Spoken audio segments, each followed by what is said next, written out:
सबसे पहले तो भूगोल का यदि हम अध्ययन करते हैं तो हमें सबसे पहले ये पता होना चाहिए कि आखिर में भूगोल है क्या?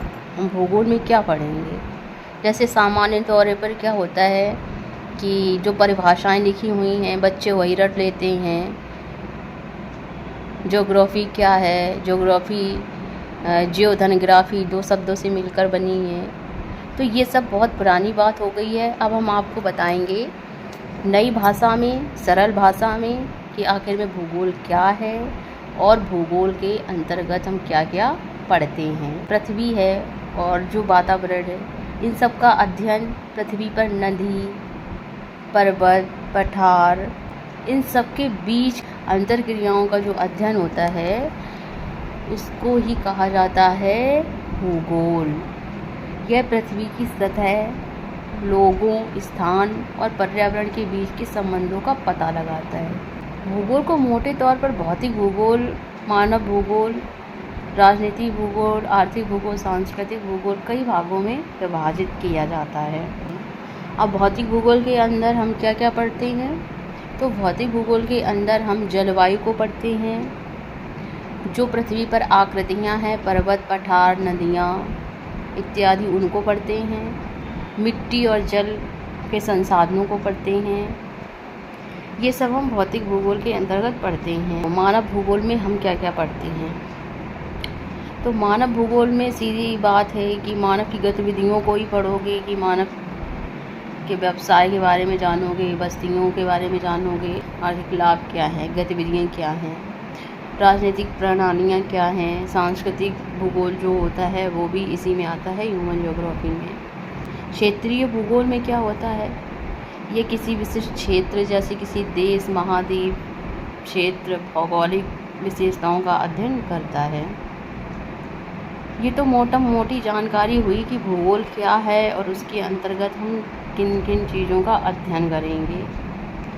लास्ट में इसमें मानचित्र कला भी आता है। मानचित्र कला में मैप बनाना, मानचित्र को बनाने और उपयोग करने का विज्ञान है, जो भूगोल के अध्ययन का एक महत्वपूर्ण हिस्सा माना जाता है। भूगोल हमें पृथ्वी और उस पर रहने वाले लोगों के बारे में समझने में मदद करता है और यह हमें पर्यावरण को बेहतर ढंग से प्रबंधित और टिकाऊ विकास को बढ़ावा देने में मदद करता है। तो हम समझ कर सीख सकते हैं, भूगोल को रटना नहीं है। भूगोल को सीखने का सबसे अच्छा तरीका है कि इसको मैप और डायग्राम बनाकर सीखें। परिभाषाओं को रटना नहीं है, समझना है।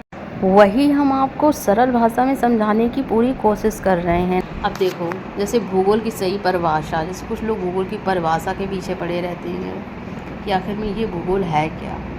तो चलो मोटी जान लेते हैं कि भूगोल शब्द ग्रीक शब्दों जियो और ग्राफी से लिया गया है, जैसा कि मैंने पहले बताया था, जिसका अर्थ पृथ्वी का वर्णन या पृथ्वी का लेखन करना होता है। भूगोल में पृथ्वी की सतह पर विविध स्थानों और विविध वातावरणों और उनके बीच की अंतर्क्रियाओं का अध्ययन किया जाता है। यही छोटी सी भूगोल की परिभाषा है। चाहे इसको आम बोलचाल की भाषा में समझ लो कि जो हमें आसपास दिख रहा है, वातावरण, नदियाँ, पर्वत, पठार इत्यादि सब भूगोल के अंतर्गत आते हैं। ताकि सबसे पहले भूगोल की परिभाषा वही किसने दी? किसने ज्योग्राफिया शब्द को सबसे पहले बताया? कि भूगोल शब्द का प्रयोग सबसे पहले यूनानी विद्वान इरेटोस्थेनीज ने किया था। उन्होंने भूगोल शब्द को गढ़ा, जो ग्रीक भाषा के 2 शब्दों से मिलकर बना, जियो और ग्राफी। तो जियो का अर्थ है पृथ्वी और ग्राफी का अर्थ है वर्णन करना। ये इन 2 शब्दों से मिलकर बना, यानी कि पृथ्वी का वर्णन करना। भूगोल को पृथ्वी के वर्णन के विज्ञान के रूप में जाना जाता है और सबसे पहले इस शब्द का प्रयोग इरेटोस्थेनीज ने किया था। अक्सर ये आम बोलचाल की भाषा में पूछ देते हैं कि भूगोल के पिता कौन है। तो भूगोल के पिता इरेटोस्थेनीज को ही माना जाता है। इन्होंने ही ज्योग्राफिया शब्द का सबसे पहले प्रयोग किया था। भूगोल के पिता, भूगोल की खोज किसने की थी और ज्योग्राफिया शब्द का प्रयोग सबसे पहले किसने किया था, ये तीनों एक ही व्यक्ति ने काम किए। वो थे हमारे यूनानी इरेटोस्थेनीज जी। इस तरह से कुछ भूगोल का सामान्य अध्ययन के बारे में हमने इस लेक्चर में जाना है।